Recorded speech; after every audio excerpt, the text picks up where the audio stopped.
we are a mid-sized CDMO with a clear focus on clients, but on the other hand, we are embedded in a corporate group. So we have the luxury of having a central R&D here in Munich, which does a lot of innovation.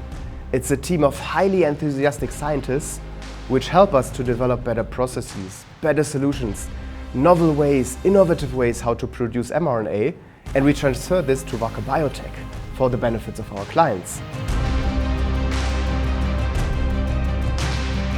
We have a dedicated R&D facility for advanced therapies, but on the other hand, we are producing scalable production processes for, on the one hand, plasmid DNA, but also mRNA and LNP, and can provide these capabilities from R&D to GMP scale.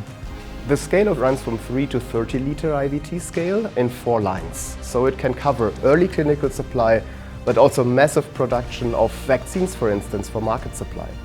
I've been working on these mRNA vaccines for a long time, and to be able to make this into a real product that saves patients' lives is very exciting for me.